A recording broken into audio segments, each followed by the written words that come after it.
स्वामी सद्गुरुदास तुका अलंकापुरी पुण्यभूमी पवित्र तिथे नांदतो ज्ञान राजा सुपात्र तया ठविता महापुण्य रासी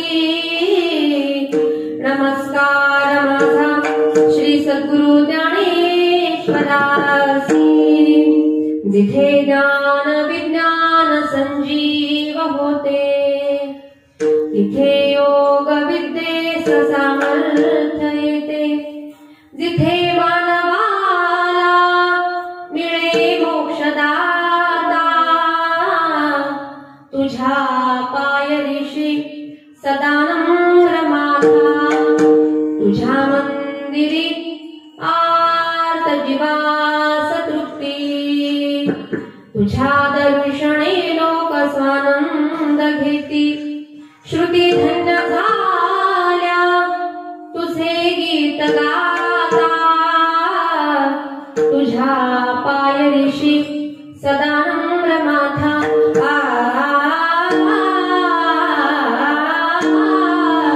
ओम नमो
त्याची आस पुरवावी विठ्ठल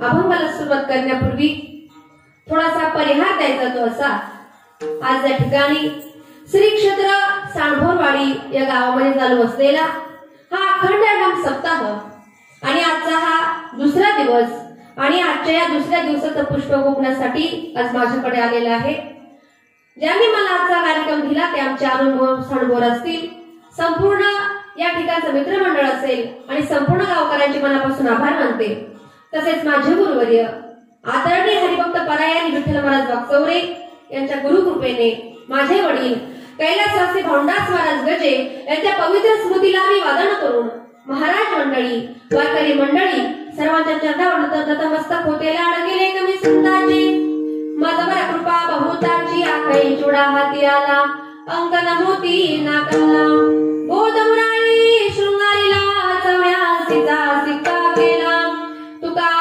तुकी उतरला सानकेचा कौल दिला अशा प्रकारे तुम्हा संपूर्ण संतांचे सर्वांच्या आशीर्वाद आज या ठिकाणी माझ्या पाठीशी आहेत आणि म्हणून आज या ठिकाणी ही कीर्तन रूपी सेवा करण्याकरता उभी आहे विठ्ठल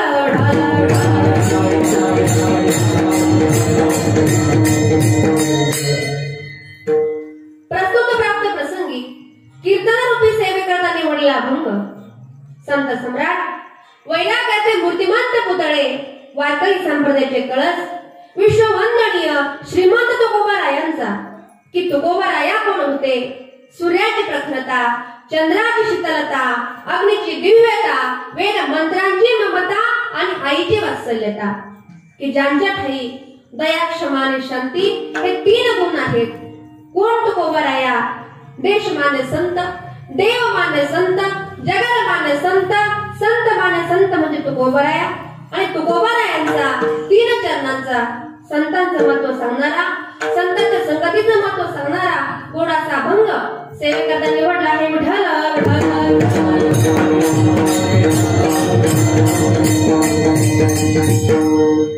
संताने सरता केलो तैशा परी. या अभंगाचा थोडक्यात भावार्थ असा, या अभंगाद्वारे जगद्गुरु तुकोबाराय सांगतात की आमच्या संतांच्या सानिध्यामध्ये किती दुष्ट माणूस येऊ द्या, किती पापी माणूस येऊ द्या, पण संत काय करतात. आपण सारिखे करीती तात्काळ नाही काळ वेळ उच्चारिता. संतांच्या सानिध्यामध्ये कितीही पापी माणूस येऊ द्या, किती दुर्जन येऊ द्या, पण आमचे संत काय करतात, त्याला आपल्यासारखंच करून टाकतात. एवढंच नव्हे, आमच्या संतांच्या अंगामध्ये किती सामर्थ्य आहे. गाढवाचे घोडे आम्ही करू दृष्टी पुढे. एवढं मोठं सामर्थ्य आमच्या संतांच्या अंगामध्ये आहे. मग एवढं मोठं सामर्थ्य संतांमध्ये कसं आलं, तर हे सामर्थ्य आलं ते म्हणजे पांडुरंगाच्या कृपेने. संत महात्मे काय करतात, एखाद्या जीवाला जर आपलंसं जर केलं ना, तर त्याच्यामध्ये कुठला गुण आहे, कुठला दोष आहे. गुण तर बघतातच, पण त्याच्यामध्ये कुठला दोष आहे याचा विचार संत महात्मे करत नाही. कारण संत काय करतात, अहितापासून गाडीती आणि हित देऊन वाढविती. संत महात्मे तुमच्या आमच्या अहिताचा आणि हिताचा विचार करतात. मग एवढे मोठे थोर संत महात्मे, साधू संत महात्मे, संतांच्या अंगामध्ये एवढं सामर्थ्य कसं. हे सामर्थ्य देणारा कोण आहे, तर अखिल कोट ब्रह्मांड पांडुरंग परमात्मा, तो देव कसा आहे. तुकोबरा सांगतात, तुका म्हणे आले समर्थाचे म्हणा जरी होय राहणार रंग त्यांचा. एवढा मोठा ब्रह्मांडाचा धनी तो काय करू शकतो, राजाचा रंग करतो आणि रंगाचा राजा करतो. विठ्ठल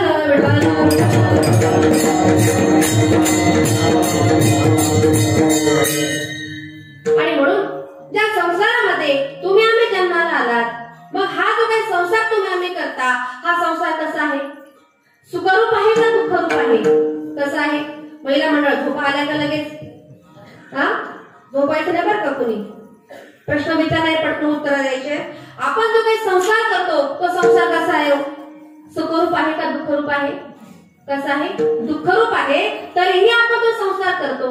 पण या दुःखरूपी संसाराला जर सुखरूप जर करायचं असेल तर काय करावं लागेल, संतांची संगत घडावी लागेल, देवाचं नामस्मरण करावं लागेल. कारण आमच्या संतांनी तेच केलं.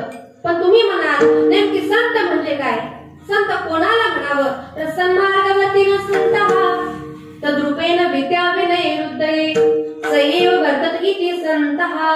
संत कोणाला म्हणावं, सन्मार्गाने वर्तन करणारे, देव स्वरूप असणारे, विद्या आणि विनय यामध्ये परिपक्व दशा गाठलेले आणि जगाच्या कल्याणाकरिता जे अवतीर्ण झालेले आहेत त्यांना संत असं म्हणतात.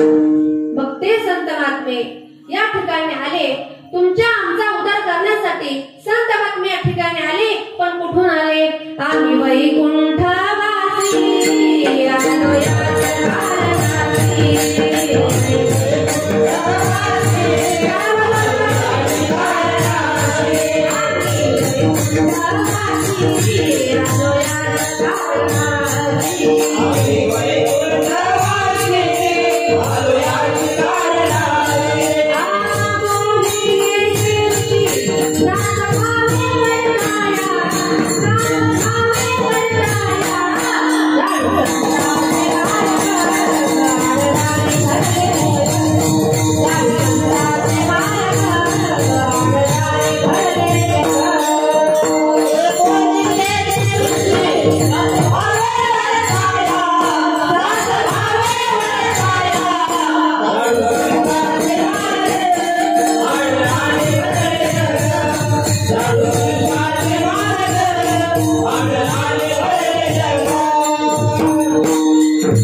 बोलिले जे ऋषी सात भावे वर्ताया झाडू संताचे मार्ग आडराणी भरले जग।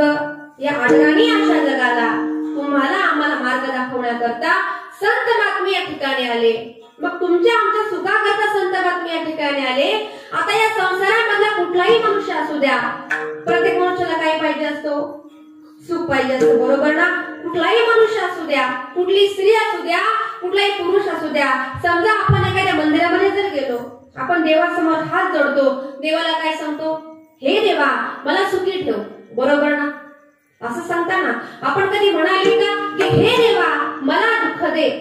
नाथ बाबा भागवतामध्ये सांगतात, बदलागी दुःख वावे ऐसा कोणी भवेना जीवे, न वांछिताही दुःख पाहावे येणे स्वभावे स्वतंत्रता। प्रत्येक मनुष्य हे देवा मला सुखी ठेव असंच म्हणतो। एवढंच नव्हे, एखादा माणूस असू द्या, समजा आपण मंदिरामध्ये जातो, देवासमोर हात जोडतो, देवाला काय सांगतो? हे देवा माझं चांगलं होऊ दे, आणि शेजारच्याचं अरे वा बरेच हुशार आहे तुम्ही, आपण काय सांगतो? माझं चांगलं होऊ दे, आणि शेजारच्याचं तुम्हीच म्हणा मी काय म्हणत।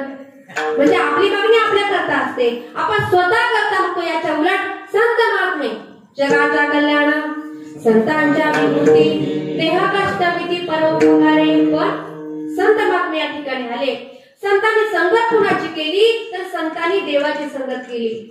आमचे नामदेवले सांगतात, देव माझ्याशी बोलतो, देव माझ्याबरोबर गप्पा मारतो, देव माझ्या सोबत जेवतो। पण नामदेवरायांना अहंकार झाला होता। परंतु नामदेवराय सांगतात, ज्या वेळेला वाळवंटामध्ये असताना अवघ्या 8 वर्षाच्या चिमुरड्या मुक्ताईने मला खडसावलं, त्याचा अर्थ आज मला लागला अखंड दयाला। देवाचा शेजार कार्य अहंकार केला नाही। अरे नामदेवा 24 तास देव बरोबर तू असतोस, पण तुझा अहंकार अजून गेला नाही। पण नामदेवराय सांगतात, माझा अहंकार कसा गळून पडला? नामदेवरायांनी सांगितलं की एक दिवस वाळवंटामध्ये सर्व संतांची मीटिंग भरली, आणि त्या मीटिंग मध्ये असा प्रश्न उपस्थित करण्यात आला की सर्व संतांमध्ये कच्चा संत कोण? पण नामदेवरायांनी लगेच विचार केला, मी कच्चा असू शकत नाही, कारण मी रात्रंदिवस देवाच्या बरोबर असतो, म्हटल्यावर मी कच्चा नसणार। नामदेवरायांनी असा विचार केला, परंतु त्यावेळेला मुक्ताबाईने सांगितलं की गोरोबा काका तुम्ही उठा आणि प्रत्येक संताला त्या ठिकाणी चेक करा। आता प्रत्येक संताला चेक करायचं म्हणजे काय करायचं? प्रत्येक संताचं डोकं वाजून बघायचं। गोरोबा काका उठले, प्रत्येक संताचं डोकं वाजून बघू लागले। नामदेवरायांजवळ आले, गोरोबा काकाने डोकं वाजवलं, त्यांनी सांगितलं की नामदेवा तू कच्चा आहेस। नामदेवाने विचार केला, अरे 24 तास देवाचा शेजार मी आहे, देव माझ्याशी बोलतो, माझ्याबरोबर जेवण करतो, आणि मी कच्चा आहे। नामदेवरायांना त्या ठिकाणी अपमान वाटला। पळत पळत पंढरपूरच्या परावळामध्ये गेले आणि देवाला विचारलं, देवा मी कच्चा आहे, देवा मी कच्चा आहे। पण देव काहीच बोलले नाही। नामदेव पुन्हा म्हणाले, देवा मी खरंच कच्चा आहे। देव म्हणाले, अरे नामदेवा तू खरंच कच्चा आहेस, तुला जर पक्का व्हायचं असेल ना, तुला वेरूळला जावं लागेल, आणि त्या ठिकाणी विसोबा खेचर नावाचे गृहस्थ आहेत, त्यांना तू गुरु करून घे। नामदेवरायांनी गोष्ट मान्य केली। नामदेवराव वेरूळला गेले। वेरूळला गेल्यानंतर त्यांना असं वाटलं की पांडुरंगाने ज्याच्याकडे गुरु करून घेण्यास पाठवलंय तो कसा गृहस्थ आहे, म्हणून जरा खिडकीमधून डोकावून बघावं। म्हणून खिडकीमधून डोकावून बघितलं तर विसोबा खेचर नावाचे जे काही गृहस्थ होते ना, त्यांनी काय केलं होतं, ते असे खाली झोपलेले होते, पण त्यांचे पाय महादेवाच्या पिंडीवर होते। त्यांनी विचार केला, अरे देवाने ज्यांच्याकडे मला गुरु करून घेण्यास पाठवलेला आहे, त्याने जर देवाच्या डोक्यावर पाय ठेवले, म्हटले यांना कसं काय गुरु करून घ्यायचा? पुन्हा मागे निघाले। पण आमचे संत हे अंतर्यामी असतात, त्यांना सगळं काही न सांगता कळतं। संत महात्म्यांना कळालं। विसोबा खेचरांनी नामदेवरायांना आवाज दिला। नामदेवराय आतमध्ये गेले, काय काम काढलं माझ्याकडे? नामदेवराय म्हटले, काय नाही, देवाने मला सांगितलं विसोबा खेचरांकडे जा आणि त्यांना गुरु करून घे। पण तुमचे पाय तर देवाच्या डोक्यावर आहेत। ते म्हटले, माझं वय झाले, माझी प्रकृती बरी नाही, नामदेवा माझे पाय उचल आणि जरा बाजूला ठेव। नामदेवरायांनी काय केलं, विसोबा खेचरांचे पाय उचलले, दुसऱ्या बाजूला ठेवले। त्या ठिकाणी लगेच दुसरे एक शिवलिंग तयार झालं, दुसरी पिंड तयार झाली। पुन्हा पाय उचलले, तिसऱ्या ठिकाणी ठेवले, पुन्हा त्या ठिकाणी शिवलिंग तयार झालं। असं करत करत नामदेवरायांनी विसोबा क्षेत्राचे पाय गोल गोल असे 12 वेळा फिरवले आणि त्या ठिकाणी 12 पिंडी तयार झाल्या। ते आजचं आपलं भारताचं 12 ज्योतिर्लिंग। आणि अशा प्रकारे मग नामदेवरायला कळलं की विसोबा क्षेत्र स्वतः देवाच्या डोक्यावर पाय ठेवत नसून देव त्यांचे पाय आपल्या डोक्यावर घेतो। एवढे मोठे आमचे संत एवढे मोठे कशामुळे? तर स्वतः देव आमच्या संतांचे पाय त्याच्या डोक्यावर घेतो। म्हणून तुकोबरा सांगतात, अरे देवा, जी गोष्ट तुला शक्य नाही ती गोष्ट आमचे संत महात्म्य करतात। अभंगाचे पहिले चरण। संताने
संताने सरता केलो तैशा परी चंदनाने बोरी व्यापलेल्या। तुकोबरांनी काय केलं? संतांच्या तुलनेसारखी सादृश्य वस्तू या जगामध्ये कुठेच नाही। मग संतांची तुलना चंदनाबरोबर करण्याचा प्रयत्न केला। चंदन काय करतो? आजूबाजूच्या घरात सुगंध येण्याचं काम करतो। एवढं मोठं काम चंदन करतो, पण संत चंदनापेक्षा श्रेष्ठ आहे। संत फक्त चांगल्याचाच उद्धार करत नाही, तर वाईटाचा देखील उद्धार करण्याची ताकद आमच्या संतांमध्ये आहे। मग एवढे मोठे संत आहेत, मग या ठिकाणी आलात ना, काय करा? संतांची संगत धरा। कारण संगतीने माणूस सुधारतो आणि संगतीने माणूस बिघडतो सुद्धा, पण संतांची संगत धरा। जीवनामध्ये तुम्ही त्या ठिकाणी सफल झाल्याशिवाय राहणार नाही। मग संतांची संगत जर करायची असेल, देवाचं नामस्मरण जर करायचं असेल, तर त्यासाठी काय करावं लागेल? भजन करावं लागेल, बरोबर ना? कीर्तन ऐकावं लागेल, प्रवचन ऐकावं लागेल। म्हणजे परमार्थाच्या ज्या ज्या गोष्टी करतात त्या सगळ्या गोष्टी तुम्हाला आम्हाला कराव्या लागतील। पण आजचं एक कलियुग आहे आणि आजच्या कलियुगामधल्या लोकांना कीर्तन वगैरे ह्या गोष्टी काय आवडत नाही। एक सुंदर असं उदाहरण सांगते। एका गावामध्ये प्रत्येक एकादशीला कीर्तन व्हायचे। त्या प्रत्येक एकादशीला गावातली सगळी लोक ते कीर्तन ऐकण्याकरता यायचे, पण त्या गावचे जे काही सरपंच होते ना, ते कधीच कीर्तनाला येत नव्हते। आपल्या गावचे आलेत का? आलेत ना? असू द्या, पण दृष्टांताचे सांगते बरं का, त्याचा काही संबंध लावायचा नाही। त्या गावचे जे काही सरपंच होते ते कधीच कीर्तनाला येत नव्हते। पण महाराजांनी विचारलं, म्हटले गाव, तुमच्या गावची सगळी लोक कीर्तनाला येतात, मग सरपंचच कीर्तनाला का येत नाही? लोकांनी सांगितलं की आमचे जे काही सरपंच आहेत ना, त्यांना कीर्तन वगैरे काही आवडत नाही। महाराज म्हटले, ठीक आहे, मला तुम्ही त्यांचं घर दाखवा। लोकांनी त्यांचं घर दाखवलं। महाराज म्हटले, म्हणे गाव सरपंच आहे, प्रत्येक एकादशीला गावामध्ये कीर्तन होतं, पण तुम्ही कीर्तनाला का येत नाही? सरपंचाने सांगितलं की महाराज, मला माफ करा, पण मला कीर्तन वगैरे काही आवडत नाही। पण महाराज म्हटले, मला कीर्तन आवडत नसू द्या, पण आजच्या दिवस माझा आग्रह म्हणून तुम्ही जरा आज माझ्या कीर्तनाला बसून बघा। सरपंच म्हटले महाराज तुम्ही पुढे निघा, कीर्तन सुरू करा आणि नंतर मग मी येतो. आता सरपंच त्या ठिकाणी, महाराज त्या ठिकाणी आले, पंचपदी वगैरे झाली, कीर्तन सुरू झालं, महाराजांचं कीर्तन सुरू झालं आणि तितक्या सरपंचांची गाडी आली. तर सरपंचाची गाडी आली, महाराज म्हणतात म्हणे सरपंच येणार का? या. सरपंच असे पुढे आले आणि बसायला लागले. महाराज पुन्हा म्हणतात म्हणे सरपंच बसणार का? बसा. आता सरपंचाला कीर्तन वगैरे काही आवडत नव्हतं. निम्मच कीर्तन झालं, कंटाळा आला, ते उठायला लागले. महाराज म्हणतात म्हणे उठणार का? उठा. ते जायला लागले. महाराज पुन्हा म्हणतात म्हणे सरपंच साहेब जाणार का? जा. तर सरपंच साहेब घरी गेले. पण घरी गेल्यानंतर सरपंचाला वाटलं गावातल्या एवढ्या 1,500 लोकांसमोर त्या महाराजांनी माझं एवढं नाव घेतलं, एवढं आदरात ते केलं. सरपंचाने कीर्तनामध्ये 4 वाक्य पाठच केले. कोणते? येणार का? या. बसणार का? बसा. उठणार का? उठा आणि जाणार का? जा. हे 4 वाक्य सरपंचाच्या लक्षामध्ये राहिले. रात्री सरपंच घरी गेले, झोपले. नेमका योगायोग असा की त्याच रात्री 2 वाजता सरपंचाचा हे दरोडा पडला. सरपंचाला लगेच कीर्तन आठवायला लागलं. नेमकी चोर यायचा टाइम, चोर घरामध्ये यायची वेळ आणि सरपंचाचा बराळाचा टाइम एकच झाला. म्हणे येणार का? या. चोरांना वाटले सरपंचाने आपल्याला कुठेतरी बघितले, म्हणून कुठेतरी लपून बसावं, म्हणून चोर बसायला लागले. सरपंच पुन्हा म्हणतात म्हणे बसणार का? बसा. त्यांना म्हटलं आता आपलं काही खरं नाही, आता उद्या गावामध्ये येणार, खूप मारणार, म्हणून उठायला लागले. हे पुन्हा मारायला लागलं. म्हणे उठणार का? उठा. म्हटले आता काहीच खरं नाही, 100% बघितलंय, उद्या गावामध्ये खूप मारतील, खूप इज्जत जाईल, म्हणजे दूर कुठेतरी पळून जाऊ, म्हणून जायला लागले. पुन्हाही बरळायला लागलं. म्हणे जाणार का? जा. आता म्हटले आता तर काहीच खरं नाही. पुन्हा सगळे तर पाठीमागे आले. सरपंचाचं दार ठोठवलं आणि जसे गेले तसे सरपंचाने दार उघडल्यानंतर सगळे सरपंचाच्या पायावर लोळायला लागले. सरपंच म्हटले अरे काय झालं? रात्रीची वेळ, तुम्हाला काय झालं? म्हटले सरपंच साहेब आम्हाला माफ करा, तुमच्या घरी आम्ही चोरी करण्याचा प्रयत्न केला. सरपंच साहेब म्हणाले अरे मला माहितच नाही, मला काहीच माहित नाही. पण चोर म्हणाले सरपंच साहेब तुम्ही ते काय सांगत होते? म्हणे येणार का? या. बसणार का? बसा. उठणार का? उठा आणि जाणार का? जा. सरपंचाने सांगितलं अरे बाबांनो मी कधीही कीर्तनाला गेलो नाही, पण महाराजांच्या आग्रहाखातर आज मी कीर्तनाला गेलो होतो आणि त्या महाराजांनी कीर्तनामध्ये हे 4 वाक्य सांगितले. ते 4 वाक्य माझ्या लक्षामध्ये राहिले. मला सांगायचं तात्पर्य आहे की ते सरपंच जर त्या दिवशी जर कीर्तनाला गेले नसते तर त्यांच्या जीवावर किती मोठा धोका होता की नाही? पण तो टाळला. कशामुळे? तर देवाच्या नावामुळे सरपंच कीर्तनाला आले होते म्हणून. मग या ठिकाणी बसलात ना, थोडाच वेळ कीर्तन नसतं, पण 2 शब्द जरी कानावर पडले, 2 शब्द व्यवस्थित ऐका, तुमच्या जीवनाचं सार्थक त्या ठिकाणी झाल्याशिवाय राहणार नाही. तुमचं जे काही मन आहे ना ते मन इथेच ठेवा. पण आपण इथे बसलोय, आपली घरची त्या ठिकाणी काळजी लागून असते नाही का? पोरं झोपले असतील का? नवरा झोपला असेल का? बरोबर ना? हसताय म्हटलं काहीतरी गडबड असली, पण असं करू नका. या ठिकाणी बसलात ना, मन इथं ठेवा. बहिणाबाई सांगते माणसाचं मन किती चंचल आहे आणि या चंचल मनाला जर सावरायचं असेल ना तर याच्यावर फक्त एकच हत्यार, ते म्हणजे देवाचं नामस्मरण. बहिणाबाई एका कवितेमधून सुंदर वर्णन करते. मन कसं आहे? मन वढाय उभ्या पितात ढोर,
Thank you.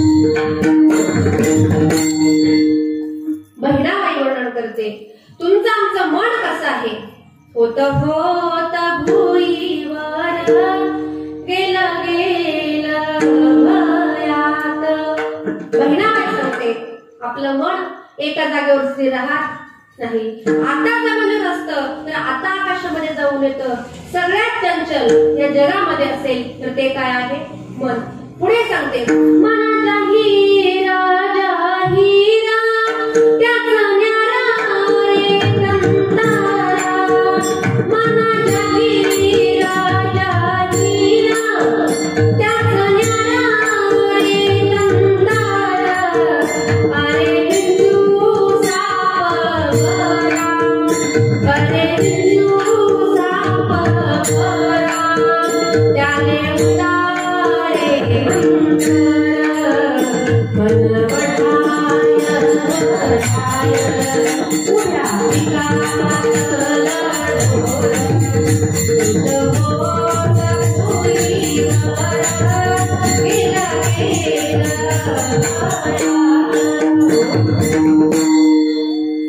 म्हणजे अशा प्रकारे एवढा चंचल माणसाचं मन आहे. बहिणाबाई सांगते मना जाहीर जाहीर त्याचं न्यार रे तंतर. अरे विंचू साप बरा. बहिणाबाई काय सांगते? विंचू जर चावला ना त्या ठिकाणी आपण मांत्रिकाकडे जातो, विंचू उतरवतो. साप जर चावला तर डॉक्टर कडे जातो, त्याला काहीतरी गोळ्या औषध करतो, त्या ठिकाणी तो सापाचा विष सुद्धा उतरतं. पण हे मन कसं आहे? याला उतरवणारा अजून या जगामध्ये कोणीच नाही. पण या मनाला जर उतरवायचं असेल, मनाला शांत जर करायचं असेल तर एकच गारुडी आहे, तो म्हणजे भगवान अखिल कोट पांडुरंग परमात्मा. तोच या ठिकाणी आहे. आणि म्हणून कीर्तनामध्ये बसलात ना, दोन शब्द व्यवस्थित ऐका, तुमच्या जीवनाचं सार्थक आज या ठिकाणी आहे. आणि म्हणून तुकोबराय म्हणतात आमच्याकडे काहीतरी अनुभव आहे आणि म्हणून आम्ही बोलतो कारण अनुभवाले अंगा तो या जगात देत असे. संत महात्मे सांगतात आमच्याकडे काहीतरी अनुभव आहे आणि म्हणून आम्ही बोलतो. अनुभवाशिवाय आम्ही बोलत नाही. पण तुम्हाला सांगते या जगामध्ये जीवन जगत असताना माणसाने आपल्याकडे काहीतरी अनुभव असल्याशिवाय बोलायचं नाही. एका गावामध्ये एका मुलीचं नवऱ्याच असं लग्न झालं.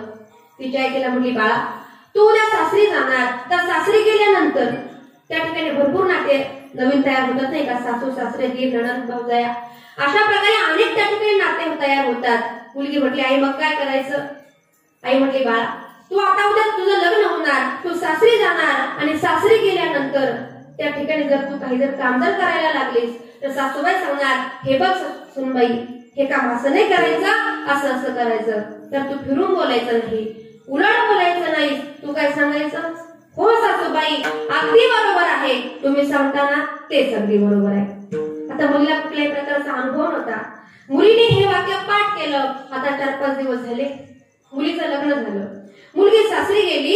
सासरी गेल्यानंतर मुलगी त्या ठिकाणी पहिल्यांदा भाकरी करायला बसली. तेवढं त्याची सासूबाई आली. ती म्हटली अगं सुनबाई भाकरी अशा नाही करायच्या, अशा अशा करायच्या. लगेच आईचं वाक्य आठवलं. फिरून बोलायचं नाही, उलट बोलायचं नाही. म्हटली हो सासूबाई अगदी बरोबर आहे, तुम्ही सांगताना तेच अगदी बरोबर आहे. सासूबाई म्हटली मला किती चांगली सून मिळाली. मध्ये 2-3 दिवस गेले. सुनबाई बसली दळण करायला. तिथेच सासूबाई आली. ती म्हटली अगं सुनबाई दळण असं नाही करायचं, असं असं करायचं. म्हटली हो सासूबाई अगदी बरोबर आहे, तुम्ही सांगताना तेच अगदी बरोबर आहे. पुन्हा मध्ये 2-3 महिने गेले. नेमका सासूबाईला झाला होता चिकनगुनिया.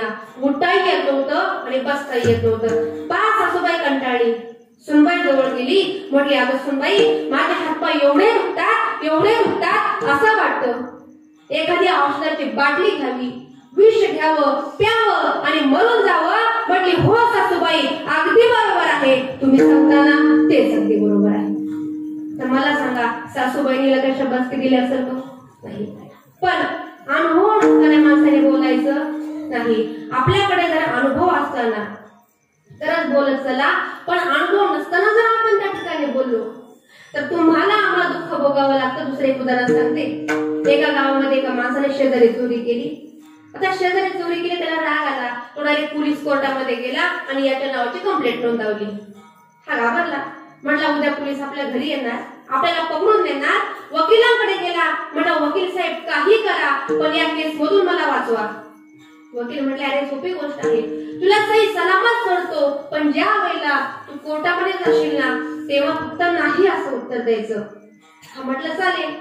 याने नाही हा शब्द पाठ केला, तारीख पडली, कोर्टामध्ये गेला. कोर्टामध्ये गेल्यानंतर वकील साहेबांनी याला पहिलाच प्रश्न विचारला की काय तू शेजारी चोरी केलीस का? तो म्हटला नाही साहेब. मग त्याचं कुलूप फोडलं का? तो म्हटला नाही साहेब. मग त्याची तिजोरी फुटली का? तो म्हटला नाही साहेब. वकील साहेब म्हटले का रे आतापर्यंत जे सगळं काही बोललास ते सगळं खरं आहे का? म्हटलं नाही ना साहेब. म्हणजे अनुभव नसताना काही माणसाने बोलायचं नाही. अनुभव जर नसताना आम्ही जर बोललो तर त्या ठिकाणी तुम्हाला आम्हाला दुःख भोगण्याची वेळ येते. पण अनुभव जर पाहिजे असेल तर पाहिली पुराणे धुंडाळली दर्शने तो कोवऱ्या सांगतात आम्ही अनुभवाशिवाय बोलत नाही. आम्ही त्या ठिकाणी शास्त्रांचा अभ्यास केला, पुराणांचा अभ्यास केला आणि आमच्याकडे अनुभव आहे म्हणूनच आम्ही बोलतो. पण आमच्याकडे जर यायचं असेल ना तर कसं यावं लागतं? कारण संत महात्मे या ठिकाणी आले पण अवतार तुम्हा उद्धराया जन जड जीवा. संत महात्मे या ठिकाणी आले तुमचा आमचा उद्धार करण्याकरता, तुमच्या आमच्यासारख्या जड जीवांचा उद्धार करण्याकरता. मग जर संतांच्या संगतीमध्ये जर राहायचं असेल तर संत महात्मे एखाद्या सज्जन माणसाला आपलंसं करतात. पण तुम्ही म्हणाल सज्जनाला आपलंसं करतात पण दुर्जनाचं काय? दुर्जनाने काय करायचं? तर संत महात्मे जो दुर्जन आहे ना त्याला देखील आपलंसं करतात, नवे नवे आपल्यासारखंच बनवून टाकतात. अभंगाचे दुसरे चरण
गुण जरी बघितले पण दोष सुद्धा संत महात्मे त्या ठिकाणी खाऊन टाकतात. कशासाठी? तुमच्या आमच्या करता म्हणून. संत हे देवापेक्षाही श्रेष्ठ आहे. एक कोटी सांगितली जाते. संत देवापेक्षा श्रेष्ठ कसे? पृथ्वी सबसे बड़ी वो तो शेष के माथे पर खड़ी. तो शेष बड़ा, शेष काय का बड़ा? वो तो शंकर जी के गले में पड़ा. तो शंकर बड़ा, शंकर काय का बड़ा? उसका कैलाश पर्वत रावण ने उखाड़ा. तो रावण बड़ा, रावण काय का बड़ा? वो तो राम के एक बाण से उड़ा. तो राम बड़ा, राम काय का बड़ा? वो तो हनुमान जी के हृदय में खड़ा. तो बड़ा कौन है? तो बड़ा हनुमान भक्त ही है. संत महात्मे या ठिकाणी श्रेष्ठ आहे. म्हणून तुकोबा सांगतात देवा अरे तुझ्यासारखी आम्हाला आशा नाही, आम्ही तुझ्यासारखं नाही करत. तुका म्हणे आम्ही देवा होनी बळी राहिलो निराळी ठेवणी आशा. संत महात्मे सांगतात देवा तुझ्यासारखी आम्हाला आशा नाही. देवा तुझ्यासारखी जर आम्हाला आशा असती ना आम्ही तुझ्यापर्यंत आलोच नसतो. कारण देवाने काय केलं? देव स्वतः खोटे बोलतो पण वदविलय मुखे नारायण धर्मा अंकुष्ट त्या कर्मासाठी गेला. स्वर लावलं काय बरोबर. म्हणजे अशा प्रकारे तो धर्मराजा, त्या धर्मराजाला देवाने स्वतः खोटं बोलायला लावलं. तर कशामुळे?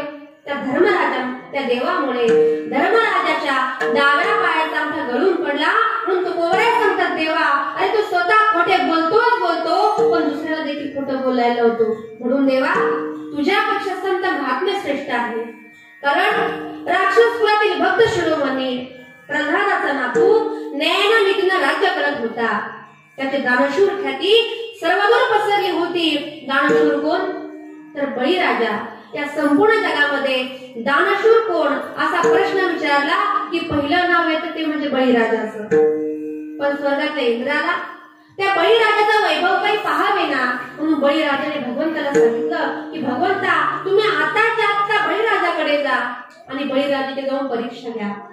इंद्राच्या सांगण्यावरून भगवंताने काय केलं, वामनाचं म्हणजे छोट्याशा अशा बटूचं रूप घेतलं आणि बळीराजाकडे त्या ठिकाणी मागण्यासाठी गेले. पण बळीराजाचे गुरु जे काही शुक्लाचार्य होते ना, त्यांनी ओळखलं हा दुसरा तिसरा कुणीही नसून हा स्वतः भगवंत आहे. त्यांनी सांगितलं, अरे बळीराजा, ही कपट नीती आहे, हे स्वतः भगवंत आहे, तू यांना दान देऊ नको. पण बळीराजाने गुरूंचंही ऐकलं नाही. बळीराजाने सांगितलं, माझ्या दारामधून आजपर्यंत एकही अतिथी नाही की तू काहीतरी त्यांनी मागितलं आणि मी दिलं नाही असं म्हणून तो पुन्हा परत गेला नाही, मी यांना काहीतरी देणारच. त्यावेळेला बळीराजाने सांगितलं की हे वामना, तुला काय मागायचं ते माग. मागणारे कोण होते? भगवंत होते. बटूच्या रूपामध्ये आले होते. त्यांनी बळीकडे काय मागितलं की हे बळीराजा, तुझ्या राज्यामध्ये मला 3 पावले जागा दे. पहिल्या पावलामध्ये संपूर्ण पृथ्वी व्यापली. दुसऱ्या पावलामध्ये स्वर्ग व्यापला, आता जागाच राहिली नाही. तिसरा पाय कोठे ठेवू असं विचारल्यानंतर बळीने आपल्या डोक्यावर हात ठेवला. देवाने काय केलं, आपला पाय बळीच्या डोक्यावर ठेवला आणि थेट त्या ठिकाणी बळीला पाताळामध्ये नेऊन घेतलं. म्हणून जनाबाई सांगते, पुण्यवंत पाताळ लोकी नेला,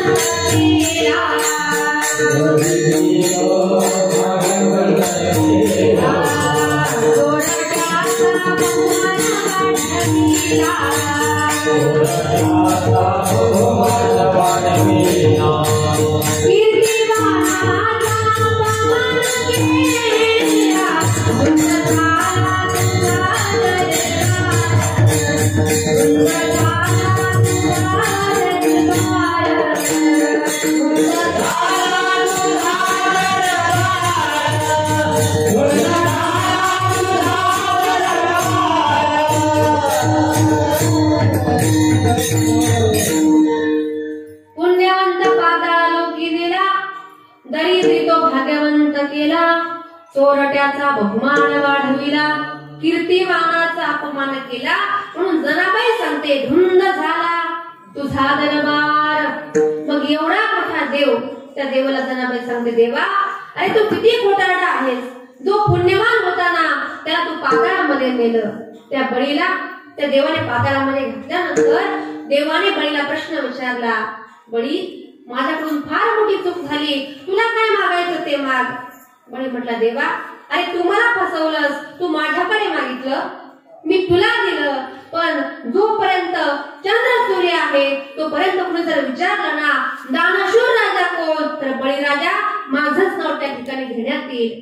पण देवाने ती बळीसमोर हात जोडले आणि बळीराजा, अरे तू काहीतरी माग. बळीराजाने सांगितलं, देवा, तुला द्यायचं असेल ना, माझ्या दारामध्ये द्वारापण उभा राहा. राखेचा लवंटा बळीचा एवढा मोठा देव भिकेच्या आशेने आला, पण बळीच्या दरबारामध्ये चाकर होऊन गेला.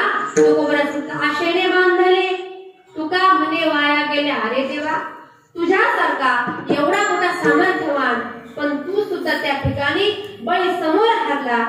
बळीच्या दारामध्ये तुला चाकर व्हावं लागलं. कशामुळे? मोहामुळे, धनामुळे, संपत्तीमुळे.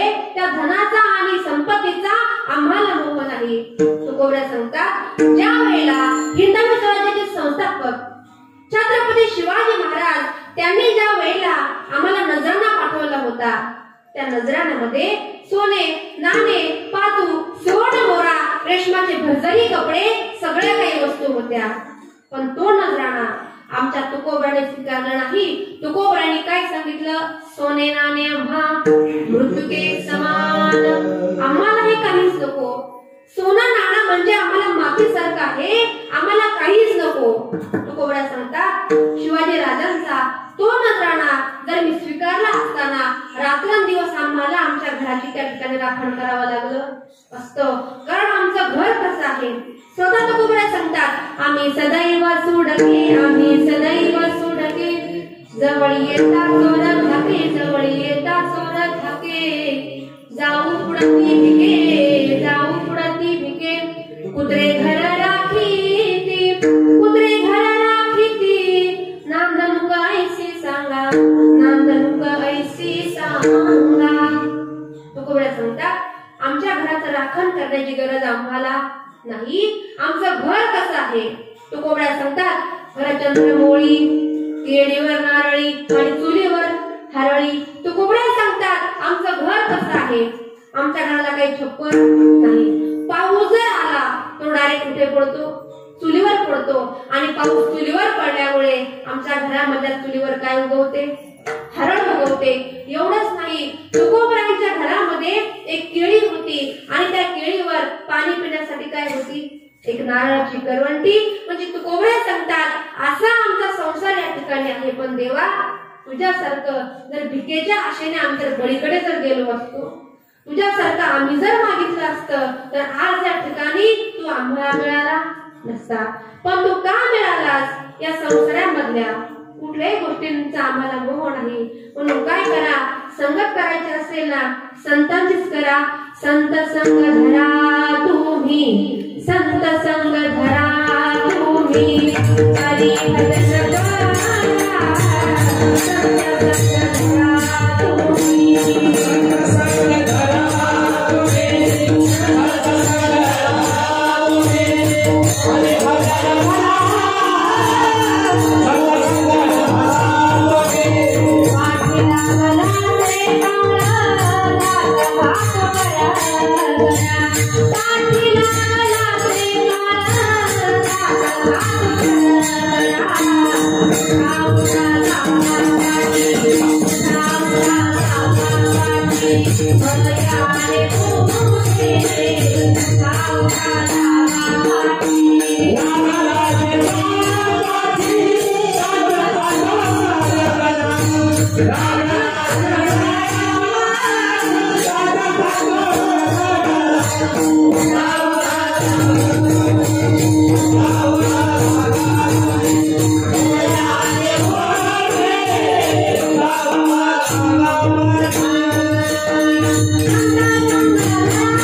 संत संग धरा तुम्ही, हरी भजन करा.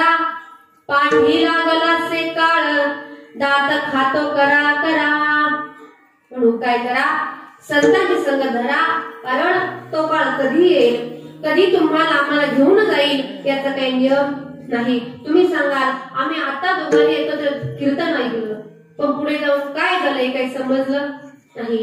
तो काळ कुणाच्या हाती आहे, तो काळ कधी येईल, देह जाईल जाईल त्यासी काळोबा खाईल, तो काळ कधी येईल कधी तुम्हाला न धरून येईल सांगता येत नाही. म्हणून काय करा, संतांची संगत करा. जगामधली सगळ्या गोष्टी सुलभ आहेत, पण संतांची भेट होणं जगामध्ये फार अवघड आहे. कारण चंद्रामृत सुख सेवेला असता तारणी घडवेला, बाह्या खेळा सागर तरवेला, परित्याचा तुझी भेट न होईला, ऐसे कैसे यान भेटतील साधू.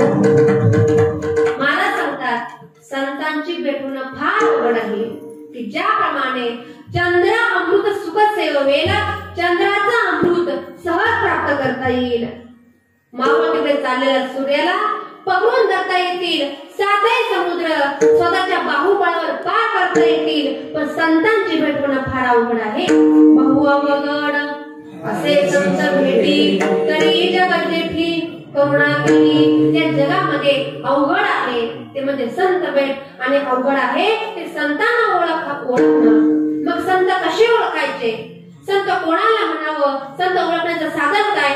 संत तोची दाना जगी, संत तोची दाना जगी, संत तोची दाना जगी, संत तोची दाना जगी,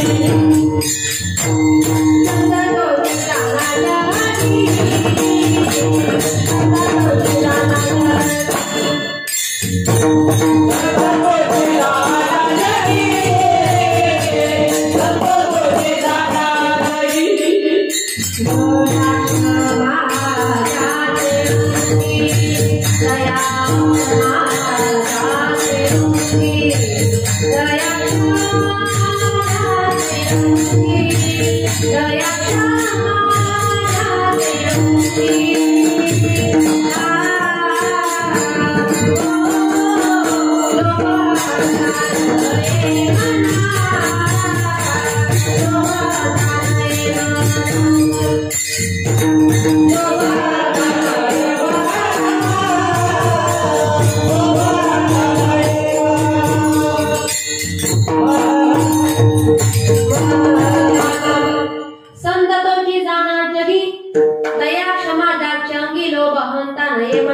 संत तोची दाना संत ओळखायचे कसे?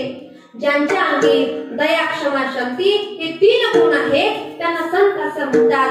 म्हणून या जगामध्ये सगळे गोष्टी सुलभ आहे, पण संत भेटणं फार अवघड आहे. की ज्याप्रमाणे पुनरावित्तम पुनरमित्रम पुनरभार्या पुनरमही एतद सर्व पुनरलभ्य शरीर पुन्हा पुन्हा, की ज्याप्रमाणे गेलेला नद्य पुन्हा मिळवता येईल, गेलेली बायको पुन्हा आणता येईल, गेलेला मित्र दुरावलेला मित्र पुन्हा मिळवता येईल, पण या जगामध्ये आपलं जर शरीर जर गेले ना, गेलेला नद्या पुन्हा मिळणार नाही.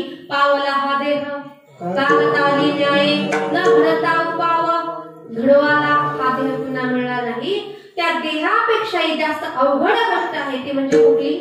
संत भेट. संत होणं ही सोपी गोष्ट, संत भेटणं ही सोपी गोष्ट नाही.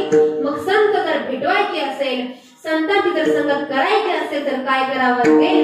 हरिप्राप्तीचे उपाय करावे संतांचे ते पाय. देवाकडे जायचं असेल तर संतांची संगत करावी लागेल, पण जर संतांकडे जायचं असेल तर काय करावं लागेल? देवाचं नामस्मरण करावं लागेल. या ठिकाणी आलात ना, संतांनी ज्याचं नाव गेलं सांगितलं त्याच्या नावाचा आपण उद्धार करू. विठोबा रखुमाई,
म्हणून तुकोबराय सांगतात की संतांची भेट होणं ही अवघड गोष्ट आहे, पण संत जर भेटवायचे असतील तर कुणाचं नामस्मरण करा.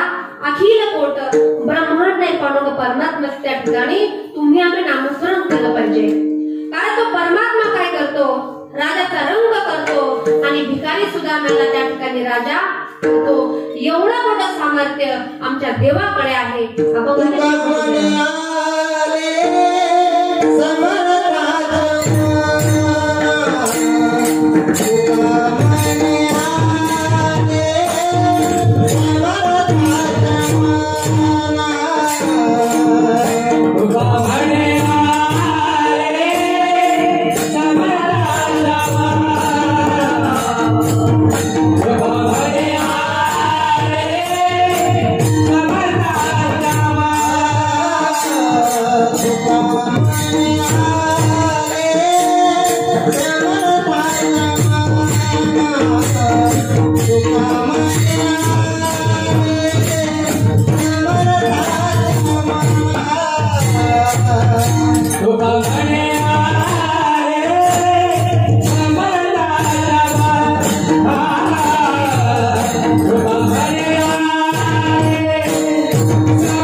मनामध्ये आलं तर एवढा मोठा श्रीमंत रावण, पण ज्या वेळेला रावण गेला त्यावेळेला रामाच्या बाणाने गतप्राण झालेल्या रावणाला हिंदी महासागराच्या वाळवंटामध्ये अमृतच काय पण तोंडामध्ये पाणी पाजायला कुणी नातलग शिल्लक राहिलं नाही. एवढा मोठा रावण त्या रावणाला काय केलं, भिकारी केलं. आणि जो गरीब सुदामा ब्राह्मण होता त्या भिकारी सुदामाला काय केलं, राजा केलं. तुका म्हणे आले समर्थाचे म्हणा जरी होय राहणार अंक त्यांचा एवढा मोठा देव, पण आपल्या मनामध्ये येईल ते तो करतो. आणि म्हणून या ठिकाणी आलात ना, आपल्या मुलाबाळांवर चांगल्या प्रकारचे संस्कार करा. कारण वयाच्या 16व्या वर्षी माऊली ज्ञानेश्वरी लिहिते, वयाच्या 21व्या वर्षी शिवाजी राजे हिंदवी स्वराज्य स्थापना करतात.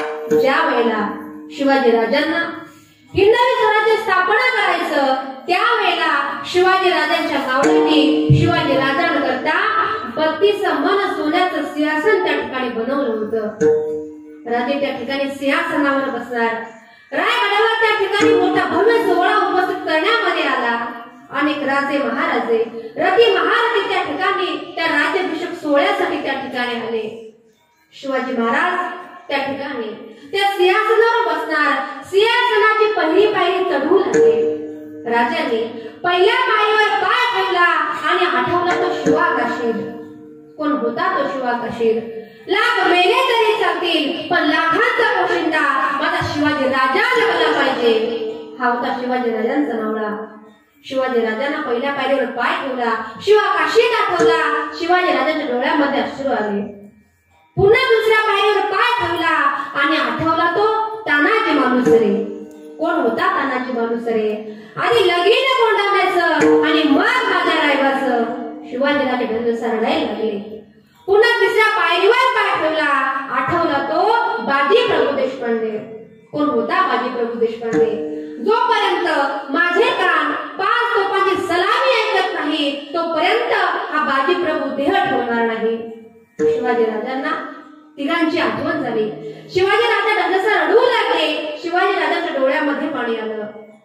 शिलार मामा लगेच पुढे आले. म्हटले राजे, एवढा मोठा दिवस तुमच्या मावळ्यांनी तुमच्याकरता 32 मन सोन्याचं सिंहासन या ठिकाणी बनवलं. राजे तुम्ही रडता, तुम्हालाही शोभत नाही. राजाने सांगितलं, रे माझे जीवाचे जे काही मावळे होते ना, माझा शिवा काशीत गेला, माझा तानाजी मालुसरे गेला, माझा बाजी प्रभू गेला. माझे मावळे आज स्वराज्य करता गेले. त्यांनी या स्वराज्य करता आपलं रक्त सांडवलं. या सिंहासनाचं मी काय करू? या सोन्याच्या सिंहासनाचं काय करू? मी या सिंहासनावर बसणार नाही. पण शिलार मामा म्हणाले, अरे तिची तुम्हाला काळजी आहे राज, काही जरी झालं तरी तुम्हाला या सिंहासनावर बसावंच लागेल. राजे म्हणाले, शिलार मामा तुम्हाला वाटतं ना मी या सिंहासनावर बसावं तर तुम्ही काहीतरी मागा. शिलार मामा म्हणाले, राजे काय बोलता? ज्यांनी या स्वराज्याकरता आपला प्राण दिला त्या बाजी प्रभूंनी काही मागितलं नाही, त्या तानाजी मालुसरेने काही मागितलं नाही, त्या शिवाकाशीने काही मागितलं नाही. या गरीब पामर शेलार मामाने तुमच्याकडे काय मागावं? नाही शेलार मामा, तुम्ही काहीतरी मागा, त्याच्याशिवाय मी सिंहासनावर बसणार नाही.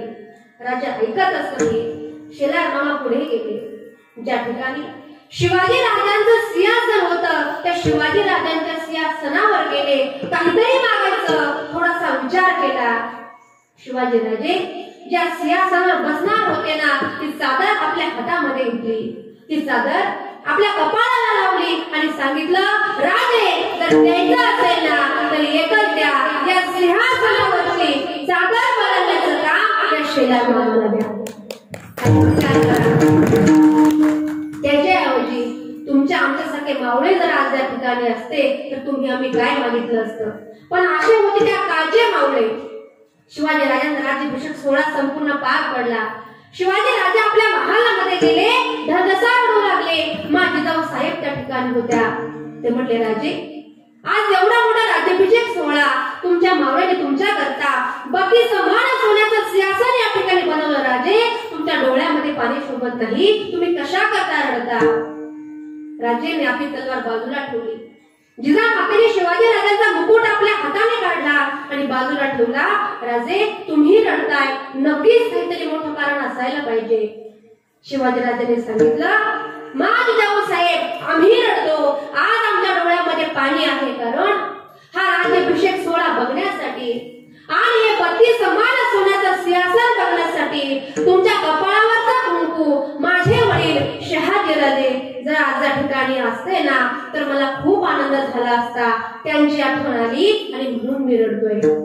अरे विचार करा, जगाच्या बापाला आपला बाप जिवंत असावा असा प्रश्न पडतो, पण हल्लीच हे कलियुग आपल्याला आपल्या माय बापाची किंमत कळत नाही. जाता जाता उदाहरण सांगून जाईल. भारतामधला 3 नंबरचा श्रीमंत माणूस म्हणजे रमेश सिंग अंबानी. एवढा मोठा मालक की मुंबईमध्ये त्याची विमान नावाची कंपनी, एकुलता एक मुलगा, त्याला फॉरेनर शिकवण्याकरता पाठवलं. त्याचा फॉरेनचा मुलगा पदवीधर झाला, तो पुन्हा भारतामध्ये आला. भारतामध्ये आल्यानंतर त्या मुलाने काय केलं की एवढा मोठा रिमांड कंपनीचा मालक, स्वतःची मुंबईमध्ये 35 मजली इमारत, पण त्याच्याच मुलाने त्याच्या नकळत त्याच्या कंपनी मधले सर्व हक्क काढून घेतले. कुणी? स्वतःच्या मुलाने. एवढी परिस्थिती आज या ठिकाणी बिकट परिस्थिती आहे. अरे आपल्याला आपल्या बापाची किंमत कळत नाही, पण जगाचा बाप, बापाचा बाप कोण होता? शिवाजी राजा. शिवाजी राजांना आपल्या बापाची उणीव भासते, आपल्या बापाची किंमत त्यांना कळते. म्हणूनच म्हणतात, किसी के पेट में पाप पैदा होता था, किसी के पेट में सांप पैदा होता था. किसी के पेट में पाप पैदा होता था, किसी के पेट में सांप पैदा होता था. लेकिन जिजाऊ एक ऐसी माँ थी जिसके पेट में बापों का बाप शिवाजी पैदा हुआ था, शिवाजी पैदा हुआ था. ज्या शिवाजी राजांनी या देशासाठी, या रयतेसाठी जेवढं मोठं योगदान दिलं, त्या शिवाजी राजांचं कौतुक तुम्हाला करावं लागेल. 19 तारीख आता जवळ आली, त्या दिवशी शिवजयंती आहे. त्या शिवाजी राजांचं तुमच्या आमच्यासाठी एवढं मोठं कुठलं योगदान होतं? विजयासाठी तलवार चालून गेला, निधड्या छातीने हिंदुस्थान हलवून गेला, मुठभर मावळ्यांना बरोबर घेऊन हजारांना लढवून गेला आणि स्वर्गामध्ये गेल्यानंतर 23 कोटी देवांनी वाकून ज्याला मुद्रा करावा असा एकच मर्द मराठा माझा शिवबा होऊन गेला, शिवबा होऊन गेला, शिवबा होऊन गेला. एवढे मोठे शिवाजी राजे त्या ठिकाणी जन्माला आले. शिवनेरीवर शिवबा जन्माला, शिवनेरीवर शिवबा जन्माला, राजांचा अधिपती, सरराजांचा अधिपती, दैवत छत्रपती.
आपल्या रयतेसाठी फार मोठं योगदान आहे.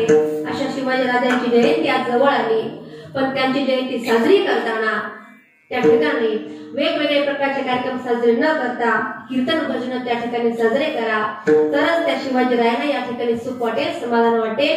आपल्याकडे जास्त वेळ नाही, कारण प्रवचन किती वेळ असतं? 1 तास. कीर्तन 2 तास. पिक्चर तमाशा आपलं काय आहे? कीर्तन आहे. आता तसं खूप वेळ झालाय, पण शेवटचे फक्त 5 मिनिटं किती बरं का? 5 मिनिटं त्याने कीर्तन रूपी सेवा संपवते. थोडंसं प्रबोधन करा या नावाने थोडंसं बोलते आणि कीर्तन रूपी सेवा संपवते. बोलण्यासारखं खूप आहे, पण थोडंसं बहीण भावाच्या नात्यात थोडंसं बोलते आणि कीर्तन रूपी सेवा संपवते. भावाचं आणि बहिणीचं नातं कसं असावं? ज्या वेळेला बहीण भावंड लहान असतात आणि लहानपणी ज्या वेळेला महिन्यामागून महिने जातात, वर्षामागून वर्ष सरतात, दिवसामागून दिवस सरतात, हळूहळू बहीण मोठी होते, उपवर होते, लग्नाची होते. भावाला समजत नाही. ज्या बहिणीबरोबर लहानपणी मस्ती केली, ज्या बहिणीबरोबर लहानपणी भरलो, तीच माझी बहीण आता मोठी झाली, उपवर झाली, लग्नाची झाली. पण ज्या वेळेला आपली बहीण आपली घर सोडून जाते, लग्न मंडपामध्ये ज्या वेळेला आपली बहीण लक्ष्मीच्या पावलांनी त्या बोहूजवळ चढताना दिसते ना, त्यावेळेला भावाच्या डोळ्यामध्ये पाणी येतं. अरे, ही माझी बहीण लहान होती, हिच्या सोबत खेळलो, बागडलो, हिच्या बरोबर मी भांडलो, पण तीच माझी बहीण आज मोठी झाली. माझी बहीण मला परकी होणार. भावाला रडू येतं. त्यावेळेला भाऊ काय सांगतो की हीच माझी बहीण. लहान असताना हिच्या सोबत मी खूप त्या ठिकाणी खेळलो, पण माझी लक्ष्मी सारखी बहीण आता कुठे चालली? मला सोडून चालली. आम्हाला आमची ताई परकी झाली. भाऊ सांगतो, ताई ग तू झाली परक्याची, आशा सुटली माहेराची, बेडी पडली संसाराची, आशा सुटली माहेराची, बेडी पडली संसाराची, ताई ग झाली परक्याची. त्या ठिकाणी भावाच्या डोळ्यामध्ये पाणी येतं. रे, या बहिणीसोबत लहानपणी खेळलो, बागडलो, ती बहीण आम्हाला सोडून सासरी चालली. भावाला रडायला येतं. पण ज्या वेळेला बहीण भावंड हे लहान असताना ती कशी असतात, पण नंतर भाऊही मोठा होतो, परघरची सून परघरची नारी घरामध्ये येते, संपूर्ण घराचा नाश करून टाकते. त्या बहीण आणि भावंडामध्ये खूप दुरावा निर्माण करते. पण तुम्हाला सांगते, तीच बहीण भावंड लहानपणी कशी असतात? बहीण भावंड एका झाडाची संतर, झाडाची संतर एका झाडाची संतर, आली वरायाची नातीन काढील अंतर, काढील अंतर तिन काढील अंतर, बहीण भावंड दोघं चालली देवाला, संगती गाईला पुसती भावाला. अशा प्रकारे आपण त्यांच्यामध्ये दुरावा निर्माण करतो. पण तीच बहीण भावंड लहानपणी कशी असतात? एका झाडाच्या 2 फांद्या असतात, परंतु मुलाचं लग्न होतं, घरामध्ये परघरची स्त्री घरामध्ये येते, परघरची नारी घरामध्ये येते, संपूर्ण घराचा नाश करून टाकते. पण तीच बहीण भावंड लहानपणी कशी असतात? बहीण भावंड एका भाकरीचा काला, मायेच्या हृदयात दोघांचा जन्म झाला. एकाच आईच्या हृदयामध्ये दोघं जन्म घेतात. ती बहीण भावंड त्यांना आपण दूर करतो. कुठल्याही बहिणीची आपल्या भावाकडून फक्त एकच त्या ठिकाणी आशा असते की माझ्या भावाने मला वर्षभर विचारलं नाही तरी चालेल, पण रक्षाबंधन आलं, भाऊबीज आली की माझ्या भावाने मला विचारावं, असं प्रत्येक बहिणीला वाटतं. आई वडील गेलेले असतात, भाऊ शिल्लक असतो. पण तुम्हाला सांगते, ज्या वेळेला माहेर मधून आपले आई वडील जातात ना, त्या दिवशी माहेर मध्ये तुमचं आमचं काही शिल्लक राहत नाही. पण बहिणीची अपेक्षा असते, जरी आई गेली, वडील गेले, आमच्या भावाने आमच्याकडे यावं, आम्हाला रक्षाबंधनाला मुराळी यावं, दिवाळीला मुराळी यावं, ही अपेक्षा कोणाची असते? बहिणीची असते. बहीण सांगते आम्ही चौघी बहिणी चार गावाच्या चिमण्या सगळ्या भाऊराया एका रात्रीच्या पाहुण्या। बहीण सांगते दादा तुझ्या घरी जास्त दिवस राहणार नाही, एकच रात्र तुझ्या घरी येऊ, एका रात्री पुरतं प्रेम दे, एका रात्री पुरती माया दे। कोण सांगते? बहीण सांगते आम्ही चौघी बहिणी चार डोंगराच्या आड सख्या भाऊराया खुशाली पत्र ठाड। दादा तुला जर वेळ असेल ना तू आम्हाला फोन कर, पण आम्हाला बोलाव। ही छोटीशी अपेक्षा कोणाची असते? बहिणीची असते। भावाने बहिणीला कितीही नाकारू द्या आणि भाऊ त्या ठिकाणी कितीही श्रीमंत असू द्या, बहीण कितीही गरीब असू द्या, किंवा याच्या उलट भाऊ कितीही गरीब असू द्या, बहीण कितीही श्रीमंत असू द्या, पण ती श्रीमंत झालेली बहीण आपल्या गरीब भावाला कधी विसरत नाही। ज्या वेळेला त्या बहिणीचा भाऊ त्या गावामध्ये येतो, गावामध्ये 2-4 बायका बघतात तिचा भाऊ गावामध्ये आला होता पण बहिणीच्या घरी गेल्या नाही। बायका त्या ठिकाणी कामाला जातात आणि सांगतात की अगं तुझा भाऊ आज गावामध्ये आला होता, मग तुझ्या घरी नाही आला का?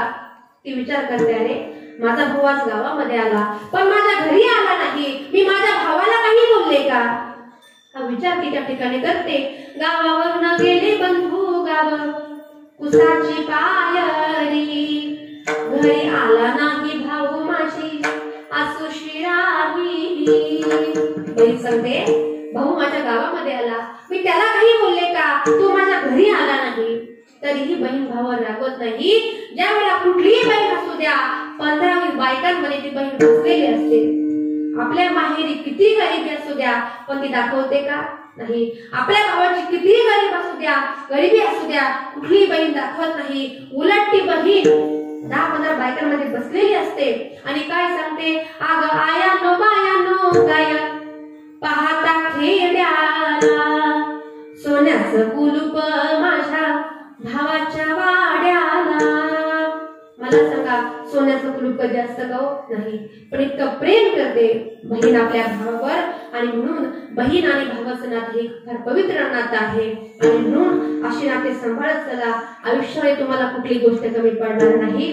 आपल्याकडे वेळ नाही, थोडंसं मी या ठिकाणी बोलले आणि म्हणून आजची जी काही कीर्तन सेवा पार पडली, आज या ठिकाणी श्री क्षेत्र सांढोरवाडी या गावामध्ये चालू असलेला सुंदर असा अखंड सप्ताह आणि आजचा हा दुसरा दिवस आणि दुसऱ्या दिवसाचं पुष्प गुंफण्यासाठी आपल्या गावचे अनुभव आमचे सांढोर असतील, त्या ठिकाणी संपूर्ण सांढोर परिवार असेल आणि संपूर्ण या ठिकाणी जो काही सप्ताह करतात ती संपूर्ण गावकरी मंडळी असेल, संपूर्ण ग्रामस्थांचे सप्ताह कमिटीचे पुन्हा एकदा मनापासून आभार मानते।